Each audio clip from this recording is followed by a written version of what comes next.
বাংলাদেশের প্রবাসীরা কি পরিমাণ আয় রোজগার করে দেশের অর্থনীতিতে অবদান রাখে তার একটা ছোট্ট পরিসংখ্যান দাও।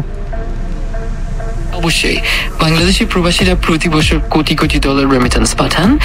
এই কৃত্রিম বুদ্ধিমত্তার জগতে অর্থাৎ আপনার এআই এর দিনে বা এআই এর যুগে বাংলাদেশের প্রবাসীরা কি পরিমাণ আয় করে তাদের থেকে জিজ্ঞেস করি, বা বাংলাদেশের প্রবাসীরা কি পরিমাণ অবদান রাখে বাংলাদেশের অর্থনীতিতে সেটা একটু জিজ্ঞেস করি।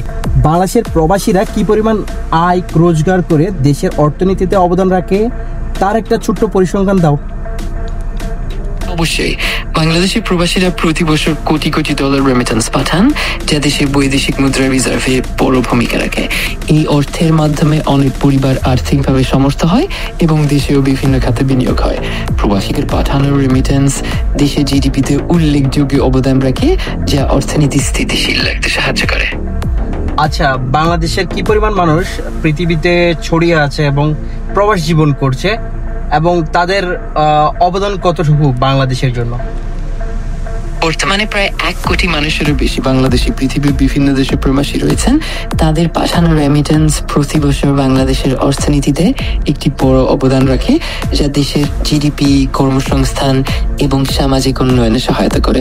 মোট কথা, প্রবাসীরা বাংলাদেশের জন্য এক গুরুত্বপূর্ণ সম্পদ এবং তাদের অবদান দেশের উন্নয়নে অনেকটাই সহায়ক। আচ্ছা, বাংলাদেশের প্রবাসীরা যদি রেমিটেন্স পাঠানো বন্ধ করে দেয় তাহলে এক্ষেত্রে কি হতে পারে?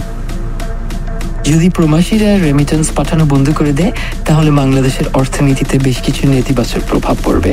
যেমন বৈদেশিক মুদ্রার রিজার্ভ কমে যাবে, মুদ্রার মান দুর্বল হতে পারে এবং অনেক পরিবার আর্থিক চাপের শিকার হতে পারে। এছাড়া দেশের ভেতরও বিভিন্ন খাতে বিনিয়োগ কমে যেতে পারে, যার ফলে কর্মসংস্থান এবং অর্থনৈতিক প্রবৃদ্ধি হ্রাস পেতে পারে। আচ্ছা, বিমান সিন্ডিকেট যে বাংলাদেশের প্রবাসীদেরকে জিম্মি করেছে সেটার জন্য মূলত দায়ী কে, অথবা এটা কার দায়িত্ব? তাদের একজন প্রতিনিধি দরকার এবং সে প্রতিনিধির সাথে সরাসরি যোগাযোগ করার মতো ব্যবস্থা কি তৈরি করা যায় আসলে? হ্যাঁ, ঠিক তাই। সাধারণত বিমানের সাথে জড়িত সমস্যাগুলোর জন্য সংশ্লিষ্ট এয়ারলাইন্স এজেন্ট বা সংশ্লিষ্ট কর্তৃপক্ষ দায়ী থাকে।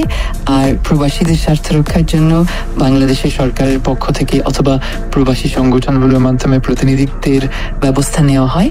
এর পাশাপাশি আন্তর্জাতিক স্তরে প্রবাসীদের স্বার্থ রক্ষার জন্য বিশেষ দূত বা প্রতিনিধি নিয়োগের কথাও ভাবা যেতে পারে, যা প্রবাসীদের সঙ্গে সরাসরি যোগাযোগ স্থাপনে সহায়ক হতে পারে।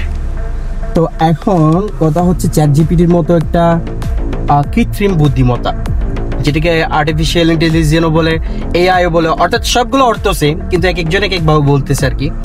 এরা যদি সমাধান দিতে পারে তাহলে এই যুগে এসে আমরা কেন ধার ধারে ঘুরবো, প্রবাসীদের কথা চিন্তাই করা হচ্ছে না।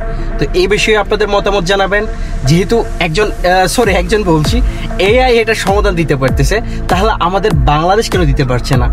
তো বিমান সিন্ডিকেট ভেঙে দিন, প্রবাসীদের কষ্ট বুঝুন এবং প্রবাসীদের গুরুত্ব দিতে শিখুন।